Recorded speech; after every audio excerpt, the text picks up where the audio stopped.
Explain that signature. Dr. Haniman has explained the certain examples here. So they are one by one. We will take that example.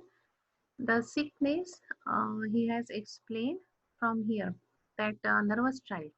Again, take a nervous child. It was a wild dreams, twitching, restless sleep, nervous excitement, hysterical manifestations. But if we examine all the organs of the body, we will find nothing the matter with them. तो वो patient को dreams आ रहे थे and in that dreams he start twitching, restlessness sleep थी उसको, nervous था वो patient, hysterical manifestations थे उसके. तो ये all these things they will not you will not get by the microscopic examination. This sickness, however, which is present, if allowed to go on uncured, will in 20 or 30 years result in tissue change. The organ will become affected and then it will be said that the body is diseased. But the individual has been sick from the beginning.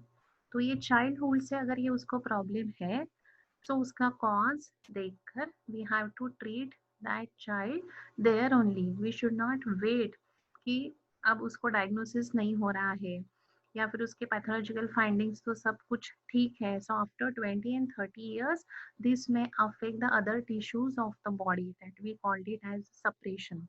The other organs will get affected and at that state where you can possible to diagnose that disease. तब अगर आप वो individual को सिक बोलोगे, तब आप उसको individual को अगर ट्रीट करोगे, so this is not the way of treatment. The individual is sick from the beginning. It is a question whether we will start out and consider the results of disease or begin at the beginning with the causes. So you had to treat the cause कि उसको convulsions क्यों आ रहे हैं, क्यों वो nervous है, why there are the hysterical manifestations. यही इसको ही ट्रीट करो. नहीं तो अगर आप टिश्यू या ऑर्गन अफेक्ट होने तक अगर आप रुकोगे, डायग्नोसिस के लिए वेट करोगे, so this may leads to the complications. It is a question whether we will start out and consider the results of disease or begin at the beginning with the causes. तो फिर से ये आप पे छोड़ा है doctor Kent ने कि आपको रिजल्ट ऑफ डिसीज करना है या शुरुआत से ही वो कॉज को आपको ट्रीट करना है. If we have material ideas of disease, we will have material ideas of the means of cure. अगर आप organisms and a material cause of the disease, if you are considering, then you can treat the disease with the crude drug substance, which are the material. But if you are considering the disease as a dynamic, you will treat it with the potentized medicine. If we believe an organ is sick and alone constitute the disease, we must feel that if we could remove the organ, we would cure the patient. आप अगर ऐसे सोचते हो कि the organ makes the body sick और which alone constitute the disease, then आप वो organ को remove कर दो और वही करते हैं एलोपैथ वाले. And once they remove the organ, they said that now the patient is cured. A man is necrotic condition. A man has a necrotic condition of hand. So there is a second example he has given to explain the nature of sickness. A man has a necrotic condition of a hand. Then if we believe that only the hand is sick, we would think he had cured the patient by removing his hand. अगर necrosis है, blood supply less है, oxygen नहीं मिल रहा है वहाँ पे, तो this leads to the necrosis. तो अगर उसको कुछ वजह से नेक्रोसिस है, so what they will think कि that only hand is affected. They will remove that part, they will remove that hand and say that now it is cured. Say the hand is cancerous. Cancerous meaning ये है कि this is the infectious, we have to cut it. According to this idea, it is a cancerous in itself, and from itself and seeing he would later die from the cancer of his hand, we would consciously remove the hand and so cure the patient. तो ये क्या करेगा, ये hand infection फैलाएगा. So better you remove that hand and the patient will get cure. This is their theory. He, the man is sick because that particular part is affected, and you are, if treating that particular part, the patient will cure. That is the idea of the cure in the allopathy. For an eruption on the skin, third example they have given. For the eruption on the skin, we would use local means to stimulate the functions of the skin and make it heal. And believing the eruption had no cause behind it, we would consciously think we had cured the patient. So we have learned the disadvantages of using external application in the first year only. Here they are using the ointments, or they are using the liniments for the eruptions of the skin. So when they are using this ointment, liniment, yeah, lotion on that eruption, what will happen? It will get inside the body and the myosm will increases. But they said that how the patient is cured. But this is radiculo ad abstrum, for nothing exists without cause.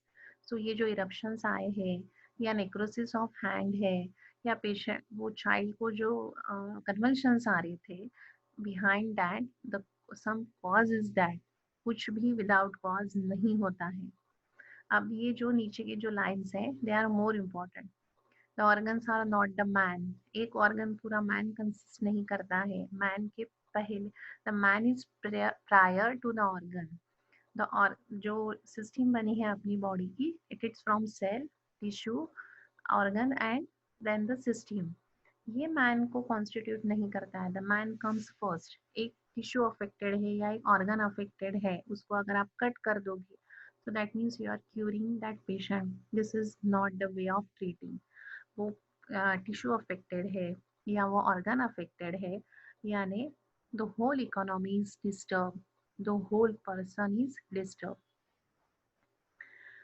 From first to the to last is the order of sickness as well as the order of cure. So Hering's guideline या Hering's law of cure आपको पता है. So पहले the first to the last is the order of sickness, यानी जो symptom reverse order of their appearance, ये जो हम पढ़ते हैं, that is given by Ken. तो जो लास्ट में आया है सिम्टम वो पहले जाना चाहिए, और जो पहले आया था वो लास्ट में जाना चाहिए. From man to his organ, ताकि वो जो क्योर होगा वो पूरी डीपली क्योर होगा, सेल्यूलर लेवल तक वो क्योर होगा. From man to his organs, not from organs to man. This should be the way of treatment. Well then who is the sick man? अगर उनको आप अगर इरप्शन को नहीं बोल रहे हो, अगर आप किसी ऑर्गन को सिक नहीं बोल रहे हो, so who is sick? The tissue could not became a sick. तो कोई भी टिश्यू सिक नहीं होगा जब तक उसके पहले कुछ तो भी डिरेंज नहीं है, and which make that derangement make the man sick. The tissues could not became sick unless something prior to them had become deranged and so make them sick. तो उसके पहले कुछ तो भी डिरेंज हुआ है, and that derange is nothing but our internal man. Second adjective we use, that is the internal man, that is our vital force. What is there of this man that can be called the internal man? What is there that can be removed so that the whole that is the physical may be left behind? We say that man dies because he leaves his body behind. We dissect the body and find all his organs. So कुछ तो भी उसके अंदर है कि because of that we can differentiate कि this is the dead body and this is the living organism. So that something is nothing but a vital force. We dissect the body and find all his organs. PM करो, dissection करो, उसके organs ढूंढ के निकालो. If the vital force is not present, nothing is important. Everything that we know by the senses belongs to physical man. Everything that we can feel by with the finger and see with the eyes, he leaves behind. जो भी कुछ आप देखोगे, जो भी कुछ senses से आप फील करोगे वो वैसे धरा के धरा ही रहेगा। जब तक वाइटल फोर्स है, then these organs are having the important. If the vital force is not there, they are of no use. So man prior to that organ, the real sick man prior to the sick body. And we must conclude that the sick man be somewhere in the portion which is not left behind. So वो जो vital force है वो अगर नहीं present तो वो body को कुछ important नहीं है. So sick, the real sick man पहले आता है sick body के. That which is carried away is primary and that which is left behind is the ultimate. So जो primary क्या है vital force और जो ultimate क्या है that is the human body which is not having the vital force. If it is not having the vital force, then it became a dead. We say the man feels, sees, tastes, bears with things and he lives, but these are only outward manifestations of thinking and living. So vital force अगर है तो you can feel, you can see, you can taste, you can think, you can live, you can do anything. But these are the outer manifestation. Internal man अगर नहीं है तो externally कुछ भी नहीं होगा. The man will and understands. The cadaver does not will and does not understand. Then that which takes its departure is that which known and wills. So अगर will और understanding किसको है? Those are having the presence of internal man. Otherwise it is a cadaver which do not have any will, which do not have any understanding. It is that which can be changed and is prior to the body. So that vital force is prior to the body. All these lines are very much important. The combination of these two, will and understanding, constitutes man. Conjoined, they make a life and activity. They manufacture body and cause all the things of the body. So will and understanding, this is important. हाँ, इसको underline करना है. Will and understanding constitutes man. आप जो सोचते हो, जो महसूस करते हो, जो understand करते हो, that constitutes man. With the will and understanding operating in order, we have a healthy man. It is not our purpose to go behind the will and the understanding, to go prior to these. It is enough to say that they were created.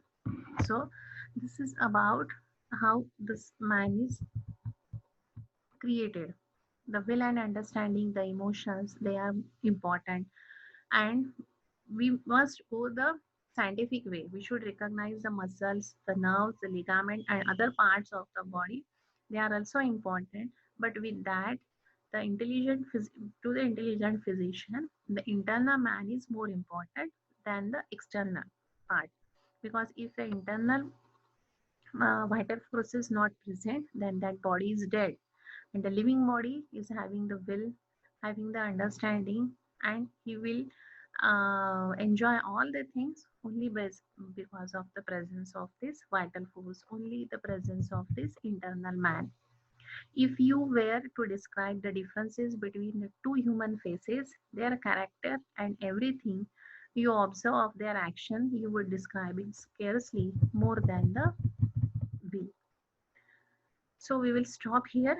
This is about the will and understanding and the internal man, which helps to distinguish between the cadaver and the living person. So we should give the importance to the internal man, not to the ultimates or not to the organ, because the man is prior to the organ. So all these above lines, they are more important and they should be in your answer from here.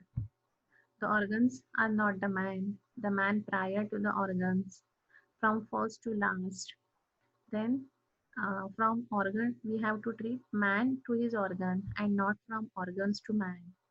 All these lines are important and they should be in your answer. Then will and understanding constitutes man. So all these things should be in your answer. Okay. Then the further part, that is related to the allopathic pathology, we will take it.